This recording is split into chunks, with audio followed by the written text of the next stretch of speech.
All right, let's do this. Oversight holding hearings on the IRS scandal. Round 2. Last night it was IRS Commissioner John Koskinen on the hot seat today. White House lawyer Jennifer O'Connor. Last year she served as one of the lead IRS attorneys who oversaw the agency's response to congressional demand for Lois Lerner's records.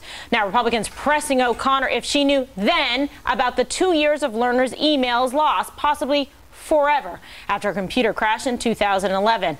The hard drive since destroyed. A stunning disclosure Congress was not told about until last week. Seems like everyone knows this stuff except the Congress, and we don't get it for months later.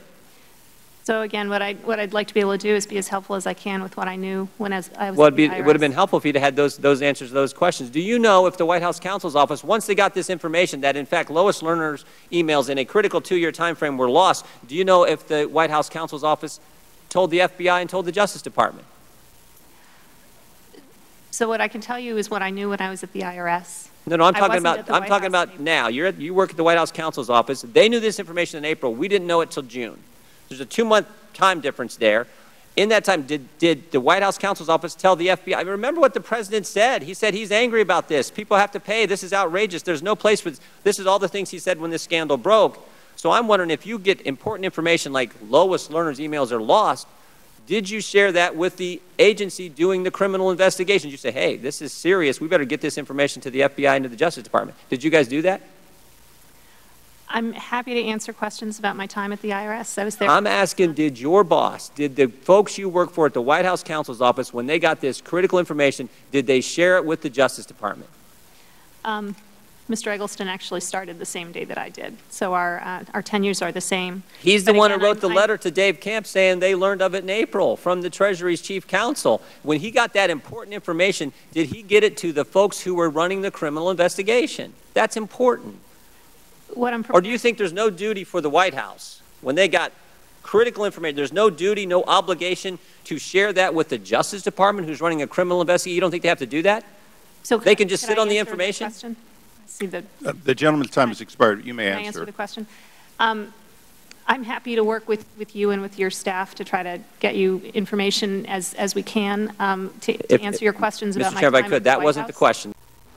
You know what she was thinking? Calgon, take me away. She's like, can I be anywhere but here, like somewhere sipping a latte or in a bubble bath? Because that was brutal, Harris. That was brutal. Oh that was brutal. And she then was determined to get her word in, can I answer the question, and then didn't answer the question. Right. You know, what really struck me as I watched this last night, and I know you were on Twitter, Katie, because I follow you, and there were so many people who were live tweeting this almost like the Super Bowl.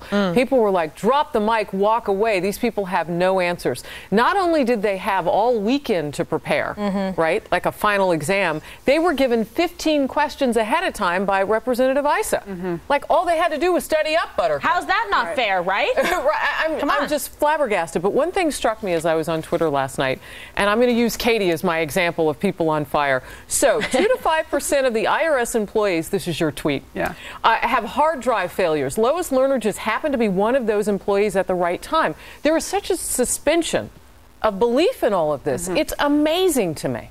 Yeah, amazing. And that's the biggest problem. And we heard again last night that Chairman Issa told the IRS commissioner, look, your credibility is on the line and your credibility is gone. And that is absolutely true. And when you have the commissioner refusing to apologize for not even just not complying with Congress, but also to the American people for the targeting that went on beforehand, which is really the issue here, you know, that is something that he's going to have to come up with. And it goes to show that although Democrats were apologizing to the commissioner last night, they were apologizing this morning for the treatment. They, Representative Jackie Spear accused Republicans of badgering the witness at some point. Asking tough questions on a very serious issue, which is the IRS being used as a political weapon against people to silence them ahead of elections, is a very serious thing that requires tough questions. It doesn't mean that they're being badgered or disrespected in front of Congress. Something that really struck me, I was watching it the same way, like the Super Bowl. My house had to watch it. It was on. We were glued to it. Was the opening statement of the Irish commissioner and how he went on to politicize the inefficiencies of the IRS, pointing out that it's not unusual for computers to fail. In fact, he went on to say that because of recent budget cuts, that it's extremely not unusual that their computers failed because of the old technology that the IRS employees are forced to use. And he went on to actually bring that up several more times, even in questioning. He referred to the lack of money that the IRS had access to for the inefficiencies and the failure of these computers that led to the loss. Well, he blamed the whole thing on a failure on a budget problem. Right. And to which ISIS said, well, wait a second.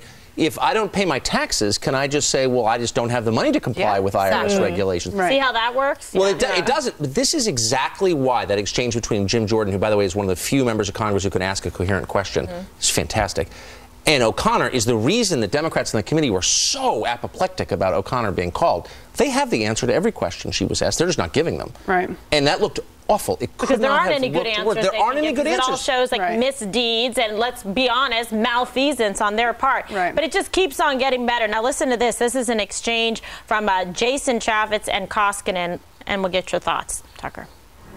But you said that the IRS was going to extraordinary lengths to give it to the recovery team. That's correct. That's correct. But it's backed up on tape.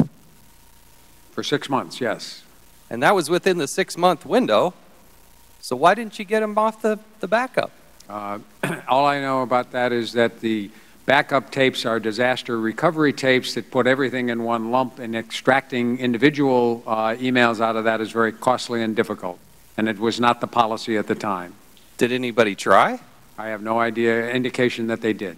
I love that segment. Yeah, unbelievable. It's just a middle finger, though. He's just saying, I don't have to answer your questions. I don't care about you. It's too hard. But he called it what it is, and he didn't even probably mean to.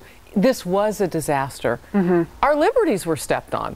You know, these weren't just conservative political groups. These were some groups in, you're smiling, you know what I'm talking about. This was wider than just politics. Yeah. I mean, there were some Israeli groups that were kept from their tax-exempt status, and they were delayed as well. I mean, this was something that was much broader. This is a liberty issue for all of us. To me, that is a disaster, and it was inherent in what he was saying. And they should have backed it up and looked at the backup. It should matter. I mean, as bad as you thought this was, it keeps getting worse because their answers are so evasive and so deficient that it really makes you question. And this is something, the IRS affects everybody. This isn't just like the EPA or something else. This is the IRS who's keeping tabs on all of us, and they're not keeping tabs on themselves. It's shameful and inexcusable. So there has to be some accountability and repercussions here. I don't know who's going to do it, but at least they're asking the questions. Take a listen to Cleta Mitchell. This is the attorney for the groups who are actually targeted by the IRS, and then we'll get our thoughts.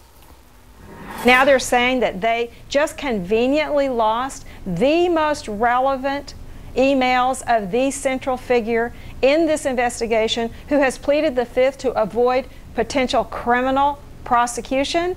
Really? I mean, this is not a TV mystery. This is real life. It's real life. This is real life. And they kept calling this political theater last night. And I'm thinking to myself, this script wrote itself. You know, nobody's had to make up anything here. And Katie, I don't know about you, but I sat there and watched this last night in anger because we just still didn't get any answers. And not once did we hear the IRS commissioner say, you know, I can understand how everything falling together like this must just look really bad. Right. No, it looks bad. And last week he actually said an apology is not owed. That is what he said in front of that committee last week. He had the same attitude last night, and it's really important to pay attention to details here.